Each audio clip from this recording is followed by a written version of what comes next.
A gente vai dar início à nossa reunião semanal, tá? Da Associação Médico Espírita. É reunião de estudos. A gente tem feito online, né, por causa da pandemia. Eu vou abrir aqui e compartilhar, na verdade, uma mensagem, que é uma oração. Acho que todos vocês conhecem, né, essa oração, que vai ser a nossa oração também, tá? De abertura. É a oração da serenidade, a oração original, tá? Deus, conceda-me a serenidade para aceitar aquilo que não posso mudar, a coragem para mudar o que me for possível e a sabedoria para saber discernir entre as duas, vivendo um dia de cada vez, apreciando um momento de cada vez, recebendo as dificuldades como um caminho para a paz, aceitando este mundo cheio de pecados como ele é, assim como fez Jesus, e não como gostaria que ele fosse, confiando que o Senhor fará tudo dar certo, se eu me entregar à sua vontade, pois assim poderei ser razoavelmente feliz nesta vida e supremamente feliz ao seu lado na outra. Assim seja. Assim seja. Então, hoje nós temos o prazer de contar, né, com a presença do nosso querido amigo e irmão Edson Luiz Cardoso. O Edson é médico psiquiatra, espírita, residente em Santo Ângelo, onde começou, né, todo o trabalho do apoio fraterno. Ele foi o fundador, organizador desse trabalho, que hoje se encontra em vários municípios do Brasil, principalmente no sul do estado. Aqui no Espírito Santo nós temos 2 grupos, né, de apoio fraterno. Ele também é organizador do livro Capacitando ao Apoio Fraterno, é membro do Departamento de Saúde Mental da AME Brasil e é o nosso coordenador geral, né, no Brasil inteiro desse trabalho maravilhoso. E ele vai nos falar sobre dependência química, o que muda com a pandemia. Então tá bom, gente. Em primeiro lugar, eu gostaria de agradecer ao convite que o Zé Roberto fez de poder estar com vocês nessa noite, trazendo um pouco da vivência da gente, da experiência, junto ao trabalho do apoio fraterno, o trabalho nos hospitais, clínicas, comunidade terapêutica, consultório médico, nessa luta aí contra a dependência química a favor da vida, a favor daqueles que necessitam, dependentes químicos e seus familiares, que necessitam amparo, que necessitam atendimento, que necessitam esclarecimentos, que necessitam de esperança. Tema da nossa noite, dependência química, o que muda com a pandemia. Vou fazer uma breve introdução, tá? Não sou especialista em coronavírus, mas para a gente ir introduzindo um pouquinho o assunto, depois a gente vai deixar para o nosso bate-papo, para quem tem mais conhecimento específico sobre o coronavírus, para poder contribuir com essa introdução que eu vou fazer. Então, né, o Covid-19, né, o vírus da moda, esse vírus que está aí em todo o mundo, mexendo conosco de várias e várias maneiras, né, o que é? Ele é um coronavírus, que é uma família de vírus que tem uma capacidade de causar infecções respiratórias. Seus primeiros registros datam de 1937. Porém, foi no ano de 1965 que recebeu esse nome aí de coronavírus. E o novo Covid? Embora muitas pessoas tenham adquirido infecção por outros tipos de coronavírus ao longo da vida, o novo Covid, o Covid-19, foi descoberto recentemente, em dezembro agora de 2019, após casos registrados em Wuhan, na China. Portanto, os cientistas, pesquisadores ainda não têm muitas informações sobre esse vírus. E por isso as dificuldades que nós estamos aí penando, passando, porque ainda não tem vacina. Espera-se que para o ano que vem tenha vacina para prevenir a doença e não tem ainda um tratamento específico para quem adoece. O que tem são os tratamentos de suporte, de manter a vida, de cuidar dos casos leves em casa, moderados a grave, já com a atenção hospitalar, e alguns casos indo para as UTIs. O modo de transmissão, todo mundo já está sabendo, né, porque está toda hora na mídia, transmissão pela boca, pelos olhos, pelo nariz, ao entrarmos em contato com alguém que esteja contaminado pelo coronavírus. Pode ser tanto por espirro, pela tosse, que fica no meio ambiente e a gente respirando naquele meio acaba contraindo. Então, por isso, um distanciamento de 2 metros, no mínimo, entre cada pessoa e o uso das máscaras para evitar essa absorção que está no ar, através da tosse e do espirro. E também o outro modo de transmissão é o contágio das nossas mãos tocando em locais onde está ali o vírus, seja uma cadeira, seja algo que a gente compartilha com outras pessoas, um copo, enfim, a gente pega e se está ali com o vírus, a gente acaba se contaminando. Então, por isso, o uso do gel e do álcool 70% para ir descontaminando as superfícies e também sempre o uso em nossas mãos. Tocou em algo, antes de levar os olhos, levar o nariz e a boca, ou lava as mãos com água e sabão, ou usa o álcool 70% para depois poder pegar um alimento ou levar a mão nessas cavidades que podem servir de contágio. Caminho do vírus, né, no organismo. Então, adentra olhos, nariz, boca e vai caminhando pela árvore traqueobrônquica, que a gente chama, que é boca, traqueia, brônquios, chegando até os pulmões. Letalidade. Então, nós temos, na grande maioria, casos leves, que são 80% deles. Casos moderados, em torno de 14%, e os casos graves, que vão levar a UTI, com risco maior de óbito, 6%. Grupo de risco. Seriam aquelas pessoas que teriam mais risco de ter a doença na sua forma de moderada a grave. Então, são pessoas geralmente com doenças crônicas, pacientes hipertensos, pacientes obesos, cardiopatas, problemas pulmonares, dependentes químicos, eu já coloquei aqui, tá? Etc. Então, aí entramos diretamente no nosso tema da noite, né? Dependência química. Dependência química é um fator de risco para o coronavírus? Então, na lâmina anterior, eu já coloquei como um fator de risco, né? Mas por quê? Já que eu já afirmei que é um fator de risco para doença grave. O dependente químico, muitos deles são usuários de drogas inaladas, drogas fumadas, como, por exemplo, o tabaco, a maconha, o crack. E são todas drogas que todos nós sabemos os grandes danos que geram no nosso organismo.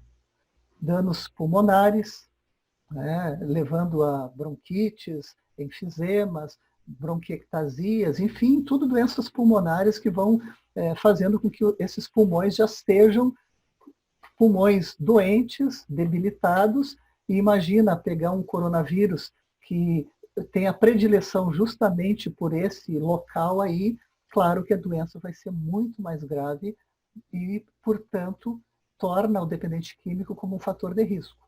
Além disso, muitos usuários de drogas, como o crack, a pessoa elevada desnutrição, álcool também, usado cronicamente em altas doses, vai levar a baixa importante de vitaminas do complexo B, vitamina A, enfim, vitamina B e a B-nerve e a B12. E também a desnutrição, que ocasionalmente, né, vai evoluindo, progredindo e vai levando também uma baixa de imunidade. Outra situação que coloca os dependentes químicos em risco é a própria situação de rua. Não só aquele dependente que está morando nas ruas, que já é grave por toda a situação que vive, higiene muito precária, a exposição direta ao risco de contágio, mas aqueles que estão aí, como a gente diz na gíria, né, da dependência química, na correria, buscando a droga, se expondo, indo até as bocas de fumo, indo até os bares beber. Quem está no uso, alcoolizado, drogado, não vai ter um mínimo de cuidado. Isso é ingenuidade nossa pensar que o dependente químico no uso vai estar se cuidando. Se agora há pouco, aqui nos bastidores, a gente conversava que nem as pessoas não usuárias se cuidam direito, ao invés de usar máscara, não usam, tiram a máscara para falar, levam a mão de qualquer jeito nas suas máscaras, não estão levando a sério. Agora imagina quem está na correria atrás da droga, dependente de uma substância química. Então, esse cuidado, esquece que ele não tem. E acaba, então, se expondo a um risco de contágio muito grande. Além dele se colocar em risco, ele acaba, muitas vezes, voltando para dentro do seu lar e expondo toda a sua família também ao risco de um contágio. Bom, fora essa parte, então, como é que funciona a questão da quarentena para o dependente químico? Antes de falar no dependente químico em si, vamos nos colocar em pé de igualdade no primeiro momento. Vamos pensar a quarentena para nós. Mesmo as pessoas que não são usuárias de substância nenhuma, não são usuárias de droga, enfim. Como é que nós estamos nesse momento de quarentena dentro dos nossos lares? Será que nós estamos bem? Ou será que nós estamos diferentes do nosso normal? Eu acho que é muito difícil alguém estar totalmente normal nesse período de quarentena como era antes. Nós estamos todos mexidos.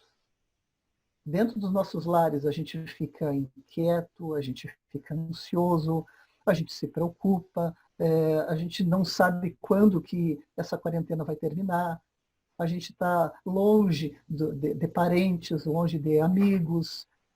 Tem muita gente sofrendo, às vezes, por exemplo, os jovens, simplesmente por não poderem se encontrar com seus amigos, não poderem ir numa festa. Os jovens, eles precisam de grupo e eles estão sofrendo muito por causa disso. Um outro grupo que está sofrendo bastante são os idosos, porque está todo mundo tentando cuidar dos idosos, não se aproximar tanto dos idosos, de uma maneira protetiva, só que os idosos estão ficando muito carentes e estão sofrendo muito por não estarem abraçando seus familiares, abraçando um neto. Então, imagina, se nós, de uma forma geral, a comunidade não usuária de drogas já está sofrendo, imagina o usuário. Né? O que mais nós estamos sofrendo no nosso dia a dia? Tristeza. A gente vê também no dia a dia do consultório psiquiátrico, do consultório psicológico, das psicólogas e psicólogos, que as pessoas estão se deprimindo mais. As pessoas estão mais ansiosas, as pessoas estão comendo mais, estão mais compulsivas, mais impulsivas, estão mais irritadas, estão dormindo com uma qualidade inferior ao que dormia antes, não estão conseguindo fazer exercício físico, estão aumentando peso. Então, são várias alterações que estão acontecendo com qualquer ser humano. Agora, nós pegamos esses mesmos sintomas, sinais, sentimentos e juntamos com a dependência química. O dependente químico, ele já é uma pessoa muitas vezes ansiosa, porque ele tem muitas vezes comorbidades psiquiátricas. Que comorbidades são essas? Nós sabemos que 50% dos dependentes químicos têm apenas a dependência química, que já é uma dificuldade. Agora, os outros 50% têm junto ansiedade, depressão, transtorno bipolar, déficit de atenção e hiperatividade, transtornos de personalidade. Então, tem várias comorbidades aí junto. E unindo a uma pessoa que vive a questão da dependência química, onde já é mais propenso a não lidar bem com as suas emoções, porque essa é a dificuldade do dependente químico. Por que ele usa uma substância química? Na grande maioria das vezes, porque não consegue lidar com seus fatores emocionais. Tem dificuldade de lidar com a tristeza, tem dificuldade de lidar com alguma coisa que não dá certo, tem dificuldade de lidar com a frustração, dificuldade de lidar até com coisas muito boas, muito alegres que acontecem na sua vida. Então, tem essa dificuldade emocional. E agora, nesse momento de quarentena, estamos todos nós meio que a flor da pele, como a gente diz. E os dependentes químicos, juntando tudo isso, imagina como é que estão dentro dos seus lares. Mas então, já que a situação é essa, estamos todos encerrados dentro dos nossos lares. Os dependentes químicos estão lá também, com suas angústias, ansiedades, sofrendo. Como é que a gente trata isso nesse momento de pandemia? Está tranquilo o tratamento? Está fácil de tratar? Como é que as coisas estão acontecendo? Então, eu vou trazer para vocês, que nos assistem nesse momento, as várias frentes de trabalho onde eu circulo. E trazendo um pouco, né, já que eu sou um psiquiatra clínico, então eu vou trazer a coisa bem prática do dia a dia para ver como é que a situação está se apresentando. As clínicas particulares, clínicas que geralmente a gente interna as pessoas para tratamento de 45 dias, 60 dias, as clínicas estão com bastante dificuldades, porque quando tem 1, 2, 3 pacientes internados, já é complicado, já é difícil. Porque a pessoa numa clínica particular, geralmente, ela deveria de ter, a cada fim de semana, a visita dos seus familiares. Mas aí, como trazer as pessoas de fora para visitar? E o risco do coronavírus entrar dentro de uma clínica e acabar contaminando as pessoas que estão lá dentro. Então, a gente fica muito dividido. Tivemos a experiência em clínica particular aqui de Santo Ângelo, onde, enquanto tinha poucos pacientes na clínica, a gente fazia as reuniões com os familiares ao ar livre. Álcool gel, lavagem de mãos, máscara, todo mundo sentado do lado de fora. Tivemos sorte. Estava com sol, o clima estava ameno, estava bom. Mas agora, imagina nossa cidade aqui de Santo Ângelo, com inverno, com chuva, e ter que levar tudo para dentro da clínica. Então, o risco do contágio é grande. Então, a opção foi ir terminando o atendimento de quem estava na clínica e não internando mais. Infelizmente, não, na clínica particular não conseguimos internar mais, porque o risco estava muito grande. E aí fecha-se um espaço de tratamento para o dependente químico. Comunidades terapêuticas. Tenho experiência em Santo Ângelo também, de trabalhar com comunidade terapêutica, onde estávamos com 60, 70 homens internados, e na medida que veio o Covid, foi se evitando de pegar pessoas novas para adentrar a comunidade terapêutica. Por quê? Imagina uma pessoa, vem da comunidade, chega a estar contaminada, e contaminar alguém lá dentro. Então, pessoas que às vezes estão há 3 meses de tratamento, 6 meses, não concluíram ainda seus 9 meses de tratamento, imagina um surto dentro da comunidade. Então, a opção foi preservar aqueles que estavam dentro da comunidade terapêutica. Uma outra medida é que, uma vez por mês, sempre tinha as visitas dos familiares. Então, aqueles 60, 70 acabavam se transformando em 200, 300 pessoas dentro da comunidade terapêutica para almoçarem junto, para passarem um domingo inteiro junto. Então, isso aí foi cortado. Num primeiro momento, foi muito difícil. Os pacientes que estavam dentro da comunidade terapêutica sofreram e disseram, como é que nós vamos ficar aqui 9 meses trancados, sem receber visita? Alguns abandonaram o tratamento, ainda bem que não foram muitos, uns 4, 5 abandonaram o tratamento. Os outros nós tivemos que ter muito diálogo, reuniões de grupo, explicar, passar as notícias, para eles entenderem a grande dificuldade que estava acontecendo lá fora. Explicando também para eles que se eles saíssem da comunidade terapêutica com o tratamento não terminado, o risco deles recaírem lá fora era muito grande. Imagina eles recaídos, começando a correr por boca de fumo, a exposição, eles sendo grupo de risco, então fatalmente poderiam adoecer gravemente e até vir a óbito. E ainda mais levar essa doença para dentro de suas casas, para os familiares, que tanto eles entraram ali dentro da comunidade terapêutica para se ajudar e para preservar a integridade deles. Então, com muitas explicações, eles foram entendendo e permaneceram, estão em tratamento dentro das comunidades. Geralmente, quando os pacientes na comunidade concluem seus 9 meses, é feita uma graduação, que é o almoço, a visita com os familiares, mas tocando músicas, louvores, mensagens de otimismo para quem está concluindo seus 9 meses e está se despedindo da comunidade. Então, pela primeira vez na história da comunidade, desses 11 meses, 11 anos da comunidade terapêutica, as graduações foram feitas sem a presença dos familiares. Então, são coisas difíceis que foram se modificando com essa era do coronavírus. Bom, além disso, que prejuízos mais trouxe? O prejuízo de os familiares não irem até a comunidade terapêutica, e muitas vezes os familiares, eles vindo até a comunidade, eles recebiam também, não só a presença e a visita ao seu familiar, mas recebiam terapêutica, atendimento psicológico, atendimento em grupo, como lidar com o dependente químico. Então, é como se o dependente químico estivesse fazendo o seu tratamento muito solitário dentro da comunidade terapêutica. O que faz é fazer uma chamada telefônica, uma chamada de vídeo, dar uma conversadinha no dia da visita e deu, é isso aí. Mas o tratamento está muito prejudicado. Porque, além disso, nós temos outras dificuldades dentro do tratamento hoje do dependente químico. Por exemplo, a rede de atendimento público.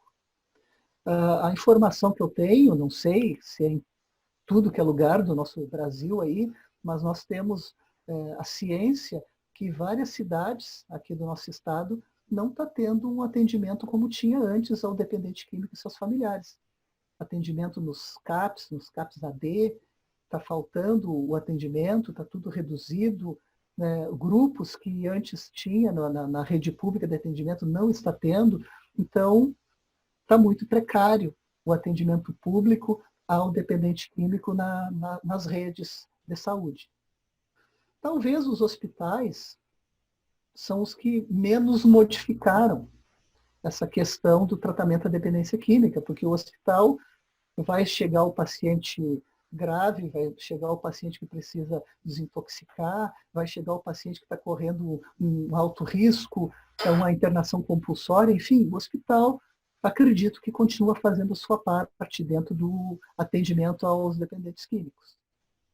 Mas agora, o nosso próximo item aqui já é bem mais delicado, que são os grupos de autoajuda. Grupos como Alcoólicos Anônimos, Narcóticos Anônimos, Amor Exigente, o nosso grupo da doutrina espírita, que é o Apoio Fraterno. Como é que está a situação dos grupos de autoajuda atualmente? A situação é de estarem fechados. Os grupos de autoajuda não estão recebendo familiares, nem os dependentes químicos, nada. Tá? Foi desde que começou toda essa problemática, né, do coronavírus, os grupos de autoajuda estão fechados. Então, as casas religiosas também.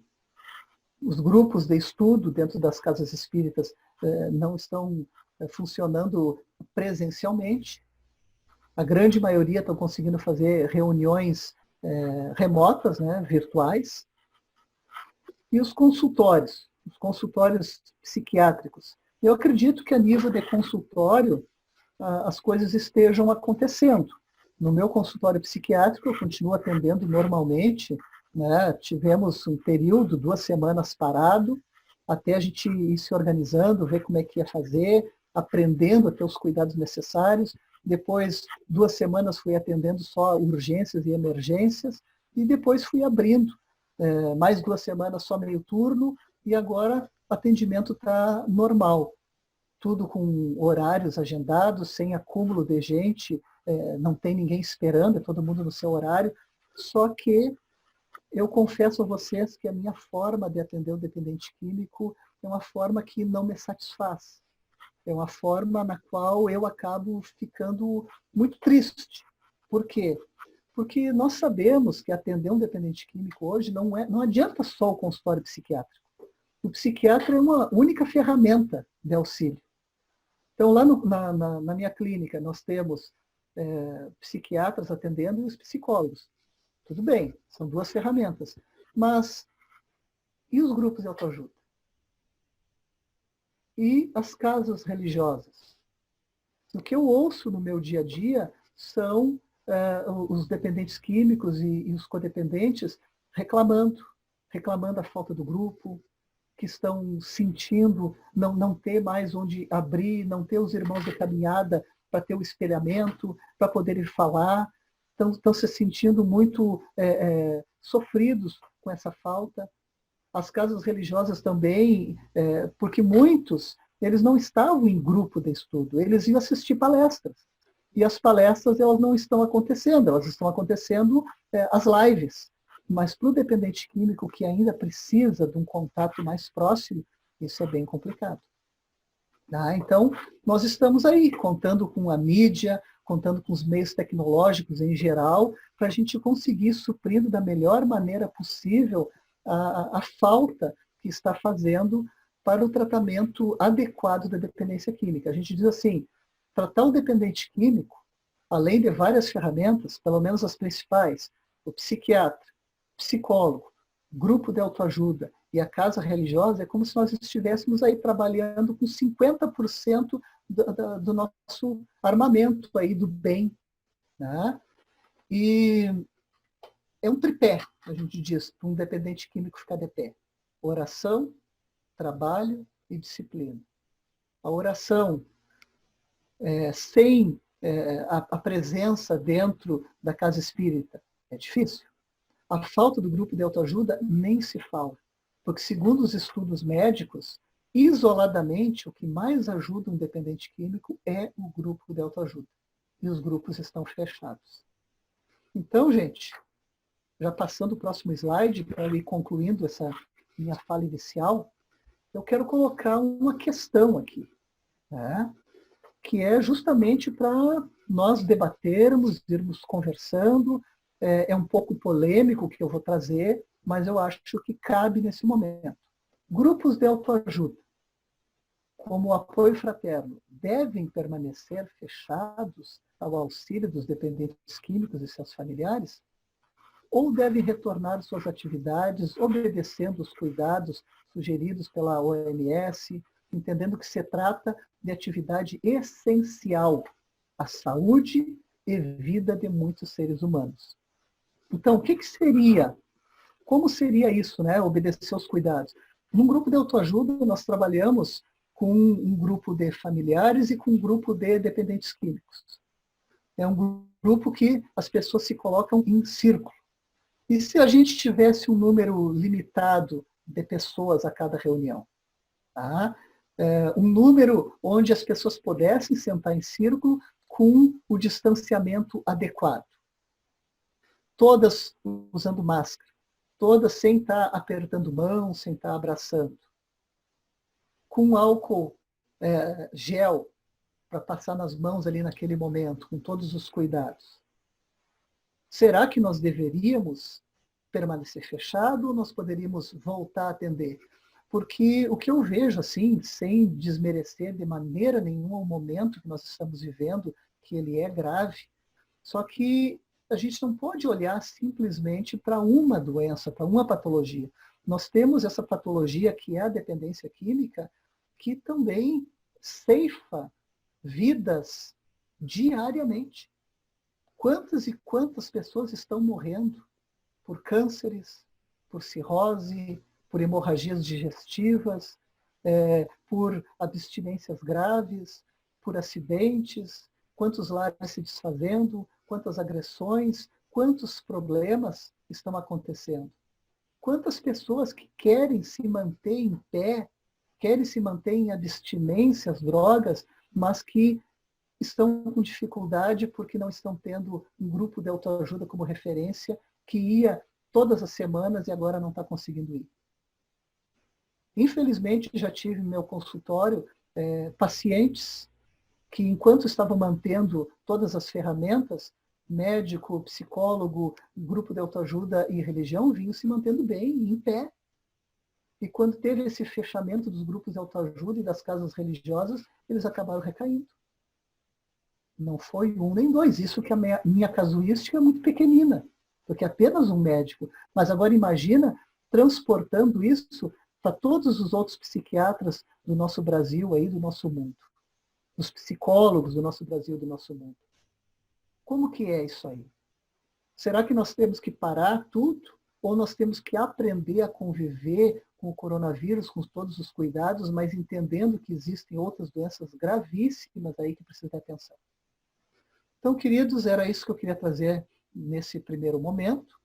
Quero deixar agora à disposição da Carol e do Zé Roberto, que são os nossos anfitriões, para nós começarmos aí nossa discussão com essas perguntas que eu deixo aí, que eu sei que são bastante polêmicas, mas eu trouxe justamente para isso, porque eu não estou plenamente satisfeito, né, com o fechamento total dos grupos de autoajuda. Eu acho que a gente teria que ver como nós podemos pensar isso aí, para as nossas casas espíritas, para o movimento espírita, para os grupos em geral do nosso Brasil e do nosso mundo.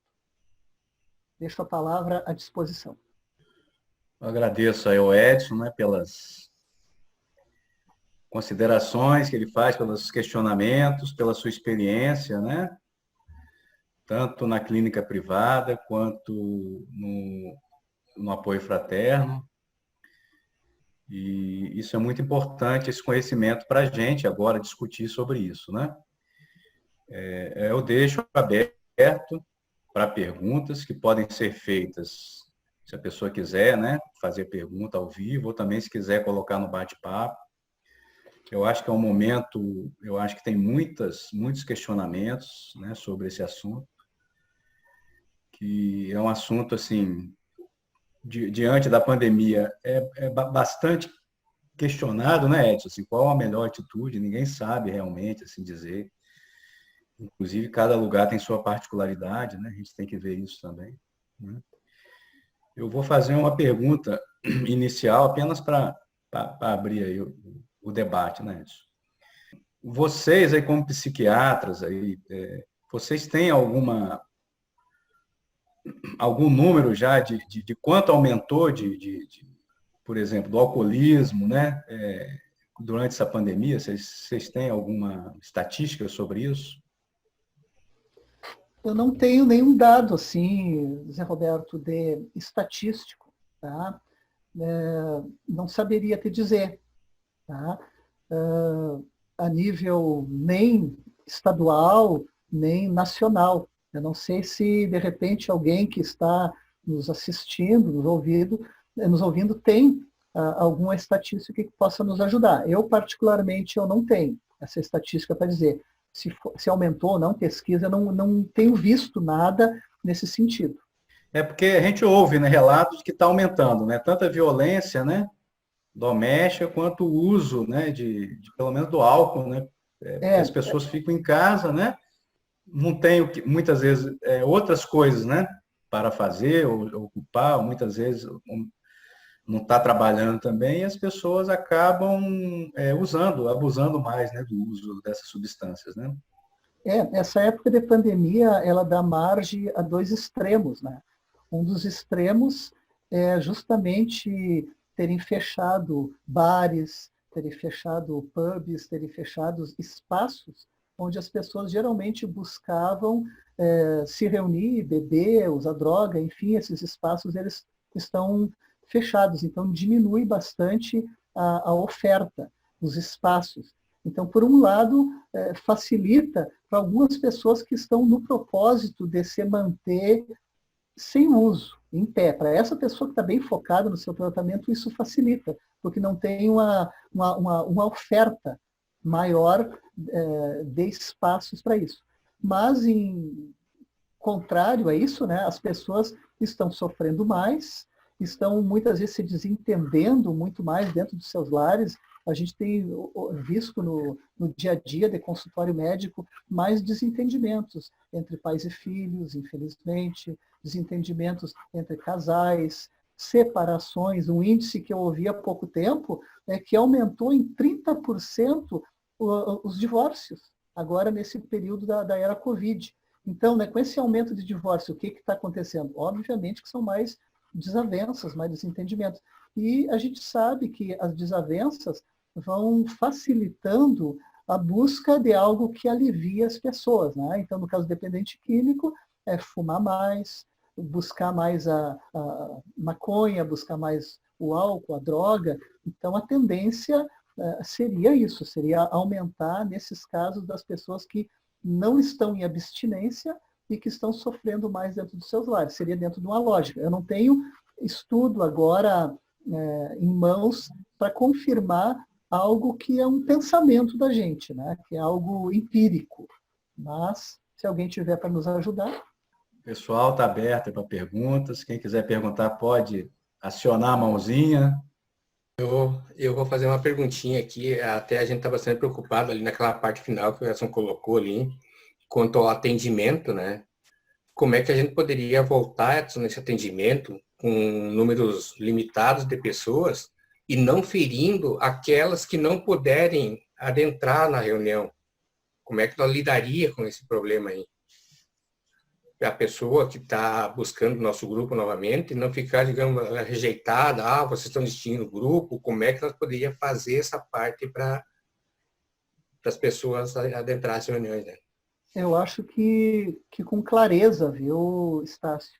Com clareza de um posicionamento, com uma sistemática aberta à população, explicando muito bem antes, para depois poder tomar uma medida dessa.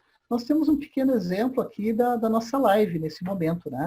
Nesse momento nós temos uma live que tu poderia entrar diretamente na sala, mas ela é autolimitada. Então, no máximo, seriam 100 pessoas na sala e não entra mais do que isso. Então, seriam as primeiras 100 pessoas que entrariam de uma forma bem democrática, né, pela chegada. Então, eu acredito que dentro de um grupo de autoajuda seria também por ordem de chegada.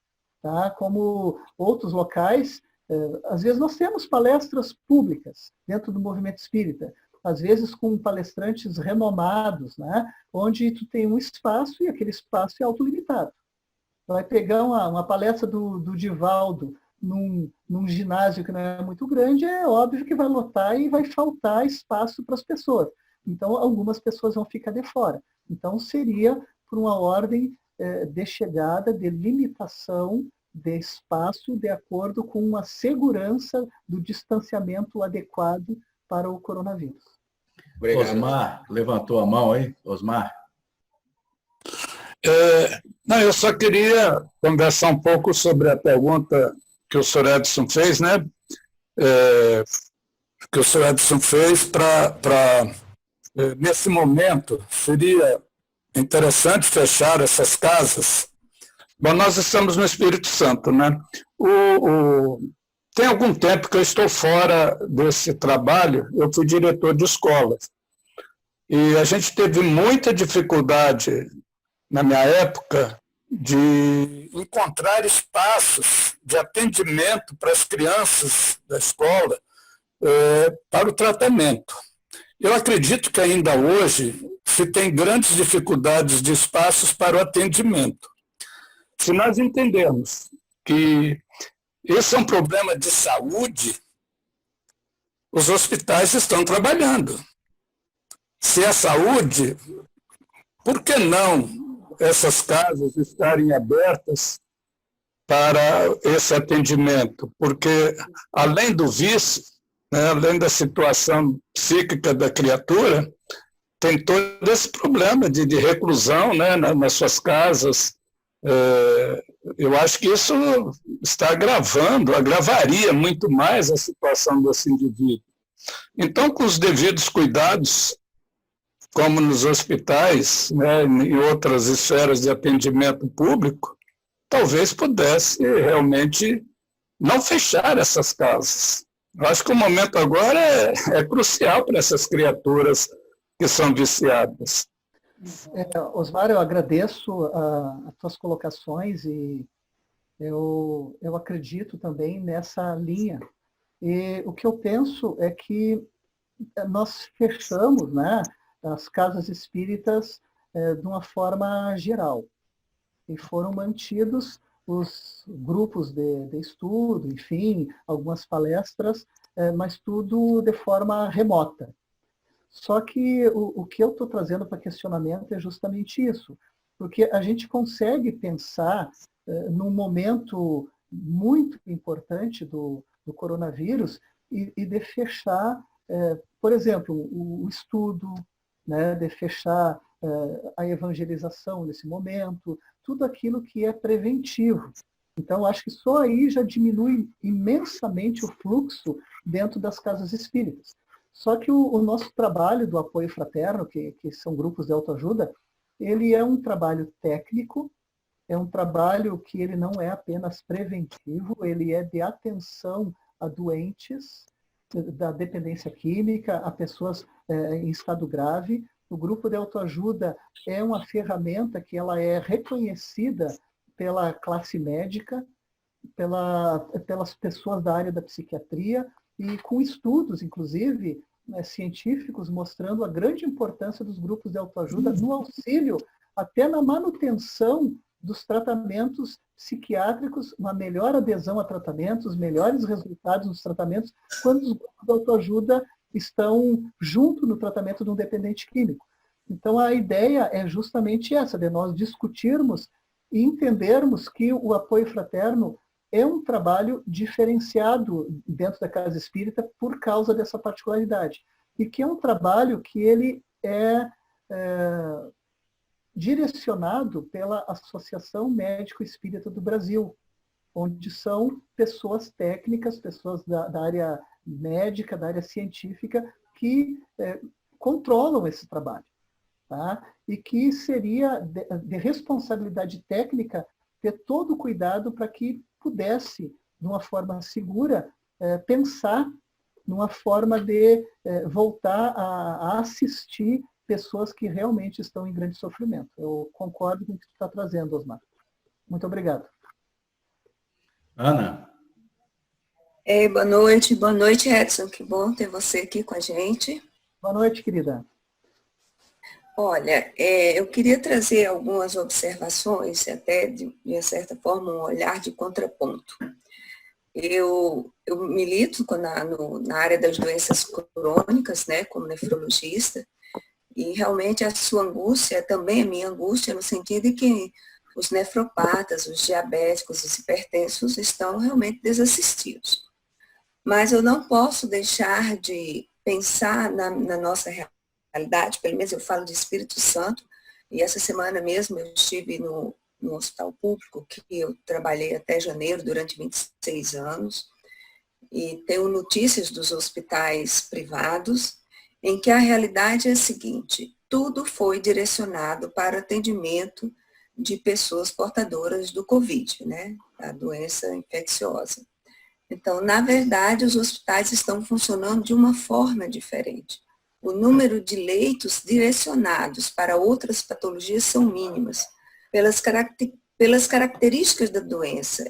É uma doença que percentualmente tem uma baixa letalidade, mas ela tem uma alta infectividade, o que torna o número de óbitos muito alto. E assim, para o número de profissionais de saúde que estão infectados, tudo isso não precisa ser redundante. Então, existe este contraponto e nós vamos pagar essa conta. Com certeza, essa conta vai ser paga e é cara, o juro vai ser muito alto, a correção monetária vai ser muito alta, desses pacientes que estão desassistidos, soltos nas suas casas, os hipertensos, os diabéticos, os transtornos de ansiedade, que não conseguem acesso para renovar suas receitas, suas consultas, enfim, não preciso enumerar. Mas nós estamos vivendo uma situação aguda. Em termos de mundo, nós nunca tivemos nada igual. né? Mesmo na gripe espanhola, que foi uma gripe que assolou o mundo inteiro, a coisa foi um pouco diferente. Bom, então, assim, não tem respostas, ninguém tem respostas para isso. É uma angústia que vivemos interna e externamente. Aqui na Associação Médico Espírita, nós temos alguns trabalhos, entre eles nós temos um trabalho de acolhimento a pessoas com pensamento suicida. Chama Grupo de Trabalho Ivone Pereira, onde a principal atividade é exatamente o acolher as pessoas que pensam em suicídio e as pessoas que são enlutadas pelo suicídio de algum familiar ou pela tentativa. E a alternativa que nós encontramos, depois de ficar talvez um mês sem atendimento, somente com reunião online de estudo, foi o atendimento online. E tem funcionado. E tem funcionado de uma forma mais ampliada, inclusive. Ontem mesmo nós fizemos um acolhimento a uma pessoa que procurou, via irmã, o atendimento fraterno da Federação Espírita daqui. Ela mora numa cidade que eu não me lembro o nome, que fica 12 horas distante de carro de Belém do Pará. Então, ela é totalmente isolada e com pensamentos suicidas graves, risco alto de suicídio. No entanto, ela foi acolhida, nós fazemos o acolhimento em dupla, e aí as ferramentas que nós utilizamos são as ferramentas que sejam disponíveis para ambos, para o trio, né? Então, se a pessoa só tem acesso ao WhatsApp, ontem foi feita via WhatsApp, mas já fizemos via Hangout, já fizemos várias outras ferramentas que tem disponíveis aí. E isso tem ajudado, Edson, porque eu acho que a gente pode pagar um preço alto. Alguns grupos talvez consigam manter o isolamento, a máscara, o que num grupo de pessoas com um emocional tão fragilizado, talvez o distanciamento e a máscara seja mais um fator que pese naquele momento. Então, eu acho que talvez fazer a experiência de um ou dois grupos, fazer o atendimento online e ver como funcionou. Eu não tenho nenhuma experiência com atendimento de dependência química, eu estou palpitando aqui na seara alheia, mas quem sabe não funciona e isso pode se espalhar. Porque os atendimentos fraternos aqui têm funcionado muito bem, até onde a gente tem notícia, e pela chegada de pessoas pensando em suicídio no atendimento fraterno, que é feito online. Então, a federação fez um contato com a AME, e aí, por isso, nós reabrimos o atendimento e tem funcionado direitinho. Então, eu queria fazer esse relato só. Certo. Muito obrigado pela tudo que tu nos trouxe, Ana. Acho que fortaleceu muito para a gente entender até algo que eu não vivo tão diretamente, que são as questões hospitalares, que a gente vê que, então, também está afetada de uma maneira importante, né? Quanto ao atendimento online dos grupos de autoajuda, até nós chegamos a ser questionados em relação a isso. Mas para o tipo de atendimento que é de grupo de autoajuda, onde é um grupo que tem todo um sigilo, tem todo algo assim que é muito característico dos grupos de autoajuda, que é todo um anonimato, esse atendimento online, ele ficaria muito arriscado, por várias maneiras. Até a gente discutiu isso a nível de AME Brasil, junto ao Alejandro, que é o nosso presidente ali do nosso núcleo, do nosso departamento de saúde mental, e a gente achou que o risco era muito maior, porque num grupo de autoajuda começam espelhamentos, começam depoimentos. Todos nós que trabalhamos nos grupos de autoajuda, a gente sabe o quão intensos são os depoimentos que aparecem. Muitas vezes o grau de prejuízo que uma pessoa chega no grupo, como é um grupo aberto, a todo momento está entrando alguém novo. Tá? Alguém novo que a gente nem sabe, não conhece, não tem endereço, não tem nada, e quando a pessoa abre o grupo, ela chega ali. Dentro de um grupo online, nós não conseguiríamos pegar e expor as pessoas dizendo, olha, nós vamos fazer um grupo de autoajuda aberto online, entra quem quer. A gente não sabe quem está nas suas casas. Eu não sei agora quem está na casa de cada um de vocês, que de repente pode estar passando por aí, ouvindo algum depoimento. Isso aí tudo tem um caráter muito sigiloso. A questão da dependência química, ela é muito estigmatizada, ela é muito rotulada. Para as pessoas chegarem num grupo de autoajuda e se sentirem seguras, eles demoram. Eles têm medo de ir, têm medo de ser expostos, têm medo de falar, têm medo de serem vistos entrando num grupo de autoajuda. Então, imagina as pessoas entrarem num grupo de autoajuda sabendo que não tem uma segurança para aquilo que ela está falando, para quem que ela está falando. No grupo de autoajuda, as pessoas vão se conhecendo e elas vão tendo uma confiança no grupo. Se estabelece uma confiança que tu vai conquistando a cada semana para as pessoas conseguirem abrir seus depoimentos.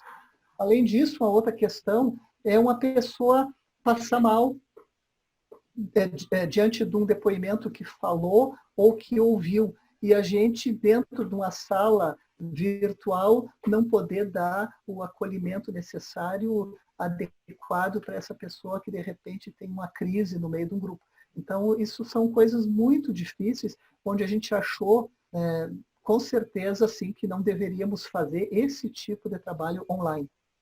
Luena, do Apoio Fraterno de Vitória, acho que tem uma pergunta nesse sentido aí. Boa noite a todos, meu nome é Luena, eu sou de Serra Espírito Santo, faço parte do Apoio Fraterno de Vitória e do irmão Tomé, e sou servidora de Naranon. Estamos fazendo reuniões todos os dias de Naranon, né? E tivemos essa mesma preocupação sobre o anonimato, sobre a confiança, e incrivelmente as pessoas estão ingressando muito mais online do que presencial. Nós tivemos essa grata surpresa. Eu sempre falo que é uma alegria ver um codependente entrando pela uma sala de Naranon e uma tristeza, né? Porque tem um dependente químico naquela família. Mas as pessoas, pelo fato do dependente químico tá recluso, tá usando mais, tem nos pormenores que nós conhecemos, que é compulsão, obsessão, enfim, né? Então, essas pessoas, elas estão procurando mais e pelo fato, nós estamos usando o Zoom, nós estamos usando o Google Meet e o Naranon, ele está disponibilizando para todas as salas do Brasil todo o Google Meet. Está sendo de graça para a gente, né? Então, com isso, nós estamos compartilhando nossos grupos com os companheiros de Naranon. E está sendo, o pessoal fala, nossa, mas é impessoal, não tem a espiritualidade. Estamos tendo o cuidado de fazer todo o protocolo, todo o preâmbulo, como se faz numa reunião presencial, né? As pessoas que não se sentirem à vontade, deixar o vídeo fechado, né? A preocupação das pessoas participarem com fone, porque ninguém ouve na minha casa quem está falando aqui comigo. Pequenas coisas, né?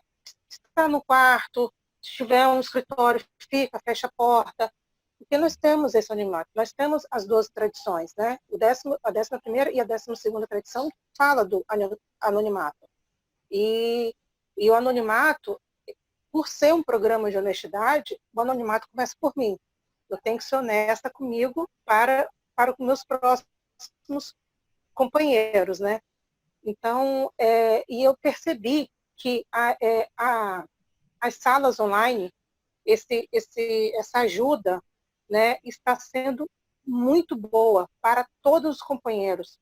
Nós estamos já fazendo, já vai fazer 2 meses de reuniões, e cada vez mais estamos tendo mais salas de reuniões online. Estamos assim, agora há pouco eu saí de uma sala do Rio Grande do Sul, né? Ontem eu fui numa sala em São Paulo, e trocar essas experiências com os outros companheiros de outras partes do país está sendo muito rico mesmo. sabe? E está sendo uma ajuda, assim, ímpar. Eu notei que tem certos companheiros, porque o Naranon ele tem muito servidor, então, com mais idade, né? Os servidores são mais servidores de confiança de anos, né? Então, eles têm um certo receio do online, das reuniões. Estão conseguindo quebrar essa barreira, né? Estamos conseguindo, sim, muito, muito louvor, quebrar a barreira disso. Então, eu vejo muito positivo os grupos online, mas muito positivo mesmo. Nós estamos ajudando companheiros que nunca sonhou, que nunca pensou em botar um pé dentro de uma sala presencial com vergonha, com aquelas vergonhas que a gente conhece, né? Com as culpas, com os medos, enfim. E o meu marido, ele é servidor de Narcóticos Anônimos e está ajudando vários companheiros com isso também. Está sendo uma ajuda nesse momento que a gente não pode sair, que a gente não pode se reunir. Nós temos a tradição que uma sala aberta qualquer um pode entrar, então nós fizemos essa mesma reunião, né, na semana passada para ver se a gente abrir. Então resolvemos que não vamos abrir as salas por enquanto, pelo fato de são alguns estados 1,5 metro, outros são 2 metros de cada companheiro. Como que eu vou falar para um companheiro, não, fica aí fora que eu não posso, você não pode entrar? Eu não sei como que está aquele momento, aquele companheiro, eu não sei se ele vai entender, eu não sei se ele está psicologicamente aberto para isso, sabe? Se ele está precisando. Então, nós achamos por bem continuar com as reuniões online até que nos sentirmos totalmente aptos, né, para abrir a sala. Estou botando aqui a minha experiência com reunião online, que está sendo muito válido.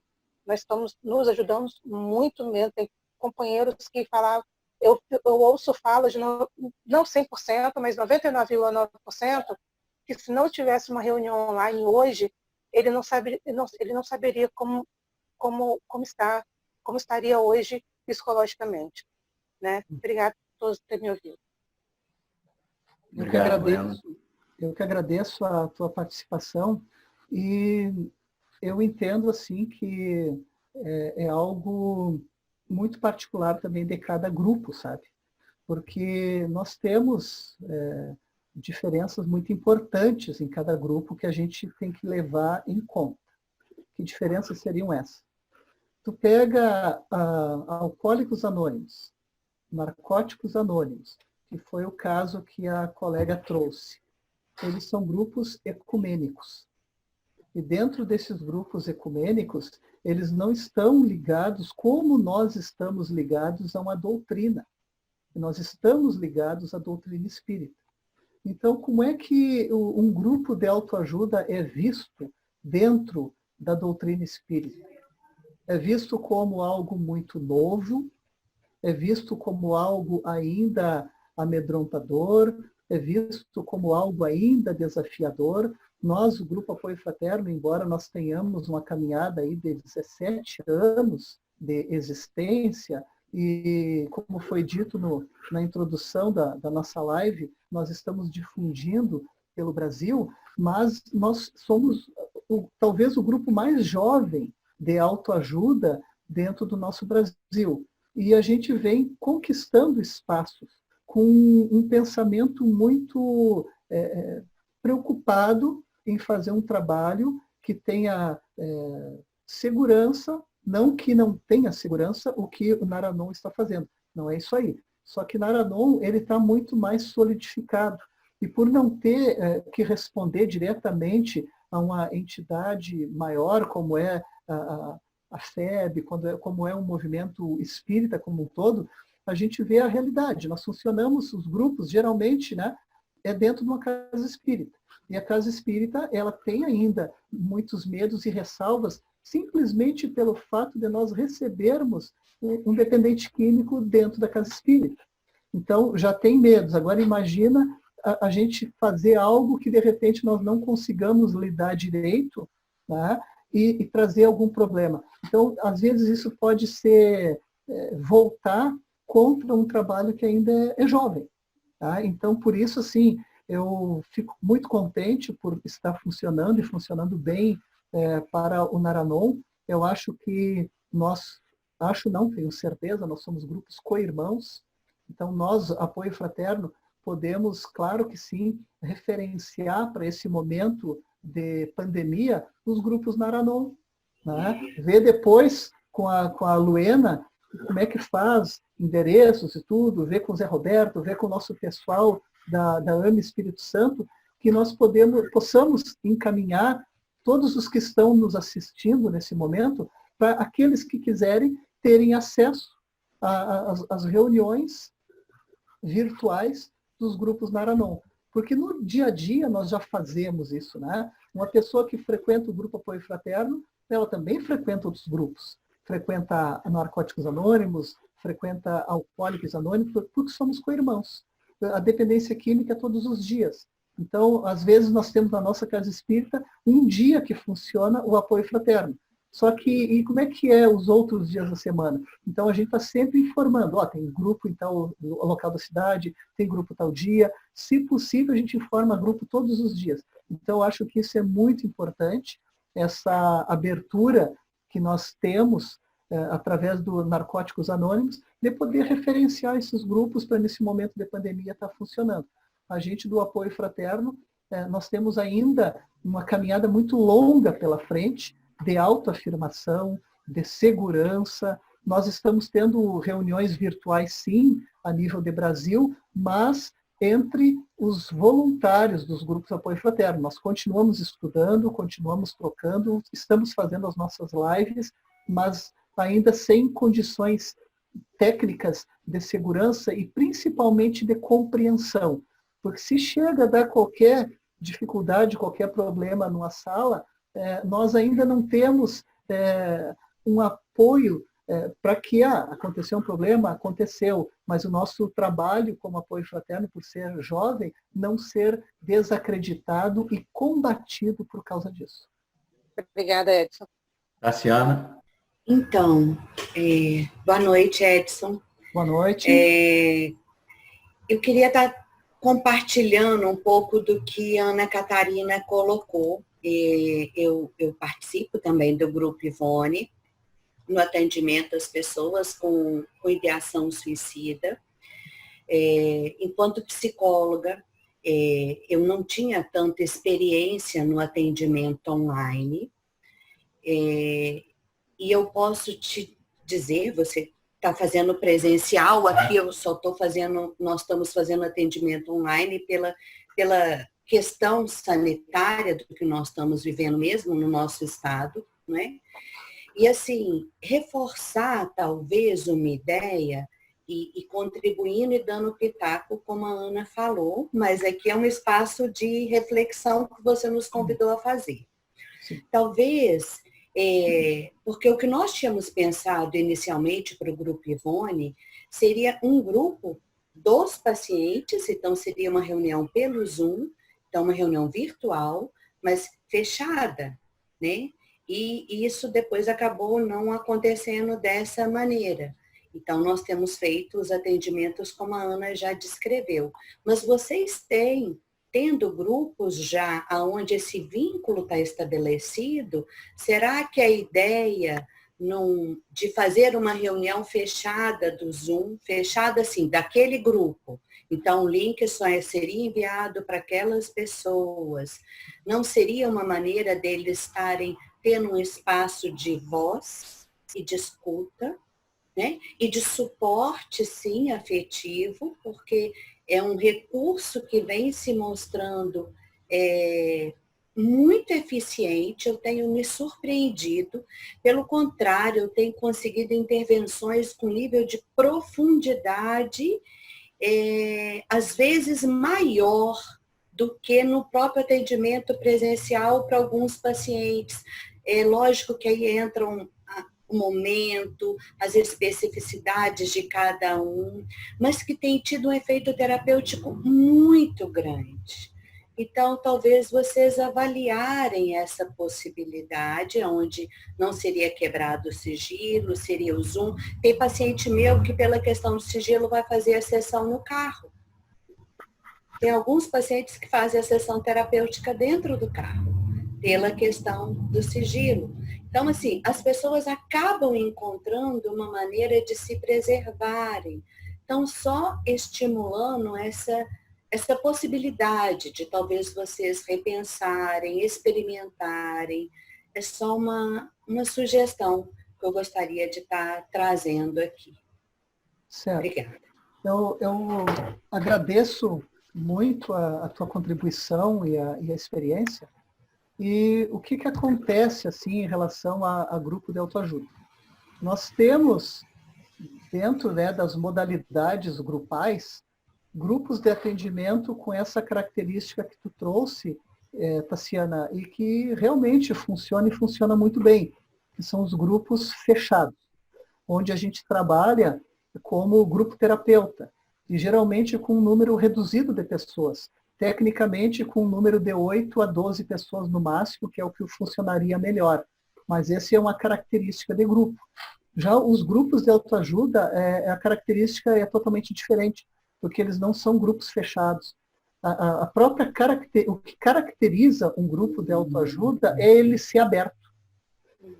Se a gente faz um grupo fechado, esse grupo, na grande maioria das vezes, ele é fadado a ter muitas dificuldades de tu conseguir ter 4, 5 pessoas para tu manter um grupo, porque é um grupo assim, ele a todo momento tem gente entrando e saindo. Então tem pessoas que vêm uma vez para aquele grupo, não vem mais, tem pessoas que ficam 2, 3 reuniões e quando vê, não vem, tem pessoas que aderem ao tratamento. Então a característica do grupo de autoajuda é justamente ele ser aberto e é assim que se consegue ter grupo para dependentes químicos. São raríssimos os grupos para dependentes químicos que são fechados. O grupo terapeuta que consegue ter um grupo para dependentes químicos fechados, olha, é um herói para conseguir manter, porque tu não consegue manter muito tempo aquele mesmo grupo. É muito diferente de um grupo de depressivos, um grupo de ansiosos, um grupo de bipolares, um grupo de esquizofrênicos. Enfim, olha, o dependente químico ele flutua muito. As maiores preocupações com os grupos apoio fraterno, logo que eles abrem, é justamente isso. Mas as pessoas não param. Será que somos nós que estamos errando tecnicamente? Que são sempre pessoas novas e quase nunca são os mesmos? E a gente explica justamente isso. Não. Essa é uma característica dos grupos com dependentes químicos. Por isso que funciona muito bem Alcoólicos Anônimos, Narcóticos Anônimos, Amor Exigente e o apoio fraterno, nessa característica de ser aberto. Então, esses são o nosso grande desafio, tu entende, Tassiana? Isso que nos dificulta por essa dificuldade tão peculiar e tão desafiadora e muito boa, quando a gente consegue entender e ajudar, mas é um grande desafio, tu conseguir manter grupo com dependentes químicos e fechados. Então, olha, é muito, muito, muito raro. Eu tenho conhecimento de uma colega aqui na cidade de Santa Rosa, que tem há mais ou menos 20 anos um grupo com alcoolistas. Tá? É uma psiquiatra aqui, mas ela tem assim, uma tradição imensa de muito tempo com esse grupo, e ela consegue manter o grupo dela. Mas eu não tenho conhecimento de outra pessoa na região. Já fui em congressos nacionais e internacionais de grupo terapia, e nesses grupos eu ia lá já ansioso para ver algum grupo de dependentes químicos. Então eu vejo grupo de tudo que é tipo, com as maiores assumidades, e não vejo com grupo de dependentes químicos, grupos fechados. Então a frustração que eu tive em alguns congressos que eu participei de grupo terapia. Cássio. Fazer um complemento dessa palavra do Edson, dando tipo assim um depoimento. A gente já faz 5 anos que faz parte do grupo Apoio Fraterno. A gente entrou ali como codependentes. E a gente depois fez as capacitações, tudo, conforme manda as disciplinas do nosso Apoio Fraterno, a gente passou a ser voluntário. Eu vejo e vi muitas pessoas passando por ali. No meu tempo que eu adentrei no grupo, eu me lembro de muito poucas pessoas ainda continuar no grupo. e complementando essas palavras do Edson, a dificuldade que tem de um grupo de apoio fazer uma sala, como eles estavam comentando, né, Edson? É muito difícil porque passa muitos no apoio fraterno. É uma rotação de pessoas, não é um grupo fechado, exclusivo, só para aquilo ali, como o Edson falou, tipo um problema com bipolaridade, pode tratar aquela pessoa individualmente, 4, 5 com problemas bipolares, pode tratar numa live, numa sala. Mas assim, no grupo de apoio, a dificuldade é muito grande. Eu dou meu depoimento com 5 anos de grupo, eu vejo e me lembro de muito pouquinha gente que hoje ainda permanece no nosso grupo de apoio. Seria essa a colocação, fazendo um complemento da palavra do Edson. Né? Você deu uma olhadinha no WhatsApp, no YouTube, eles estão fazendo perguntas pela sala do YouTube. Olha só, a maioria aqui são depoimentos, pessoas refletindo sobre a condição de realmente não ter acesso aos grupos, cumprimentos, agradecimentos. Algumas pessoas acham que a casa espírita não deveria ter fechado. Acho que quando a pessoa está identificada aqui como Franci, acho que quando queremos, eu também, ajudar, podemos arrumar uma maneira. Os espíritos que diz? Essa é a única pergunta efetiva. Boa noite a todos. Boa noite, Diogo. Fala aí. Doutora, assim, eu estava com uma dúvida aqui a respeito sobre o fechamento da casa do nosso grupo. Queria mais fazer um apelo, né, que o senhor desse uma forcinha para a gente, para pelo menos limitar, pelo menos as poucas pessoas que foram lá, poucas que vão, mas é um livramento grande daquelas pessoas que estão lá dentro, né? Talvez seja pouco para uns, mas para outras pessoas é bastante, né? A gente passa bastante dificuldade, né? Enfrentando isso, é menos uma ferramenta, né? Menos uma não é mais de uma, né? Porque são um monte de gente com pensamentos diferentes, coisas diferentes, muitas coisas que a gente passou e tem outro que está chegando que não viveu o que a gente viveu ou viveu pior do que a situação da gente. E está fazendo muita falta isso. Às vezes as pessoas comentam, falam, né? Às vezes sem passar o que nós estamos passando, né? Mas é bem difícil mesmo. É só quem frequenta mesmo, quem tem necessidade disso. Porque eu acho que as outras doenças estão continuando, as pessoas estão vindo a falecer de outras doenças e até mesmo a dependência química mesmo tem gente que está vindo a óbito por causa disso, né? Eu acho que está fazendo grande falta isso, para nós mesmo. Era isso minha colocação. Muito obrigado, Diogo. Essa é a nossa intenção na noite de hoje, né? A gente não tem respostas para tudo, mas claro que aqui é um grande apelo nesse momento que eu faço, né? O nosso movimento das AMES, o nosso movimento espírita, para a gente poder pensar com segurança. Como já foi dito aqui, Diogo, respeitando cada local, entendendo que o problema no Rio de Janeiro é grave, em São Paulo é grave, no Espírito Santo é grave. Quanto maior a cidade, é mais complicado, né? Embora cidades pequenas, até a nossa Santo Ângelo também merece assim, todo um olhar e um cuidado, como o Zé Roberto já falou, está tendo uma interiorização da doença, está vindo para o interior e se alastrando também. Então a gente tem que ter todo esse cuidado. Mas eu acho assim, que a gente tem que pensar formas e estratégias seguras, né, para a gente conseguir ter uma segurança para esse momento do Covid, e ter uma grande seriedade com isso, mas de alguma forma poder se pensar naquelas cidades que comportam isso, que podem a gente abrir um diálogo com a nossa casa espírita para ver o que pode fazer com segurança. Porque muitos serviços essenciais estão acontecendo e funcionando com restrições, com normas, mas não estão deixando de acontecer. Então, o que eu estou defendendo nesse momento é que o Grupo Apoio Fraterno, assim como os demais grupos de autoajuda, é um serviço essencial. E eu acho que nesse funcionamento, né, trazendo justamente isso, pensando na tua saúde, pensando na saúde de outros irmãos que necessitam do nosso grupo, que é um grupo que nós temos ali a cada reunião 30, 40, 50 pessoas sendo assistidas, né? Não é um grupo pequeno.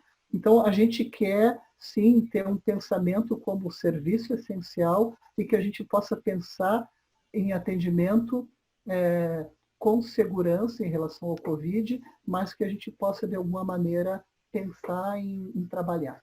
Tá? É um posicionamento meu, sei que não sou eu a única pessoa a pensar isso, acho que nós temos que discutir, por isso o grande agradecimento, já encaminhando a finalização da minha fala, um agradecimento à Ana Catarina, a José Roberto, ao Wilson, à Carol, né, de terem aberto esse espaço para a gente falar sobre a dependência química, a gente trazer essa problemática em tempos de quarentena, em tempos de Covid, defender a necessidade dos nossos dependentes químicos e codependentes sem agir de uma forma desorganizada ou sem pensar no Covid.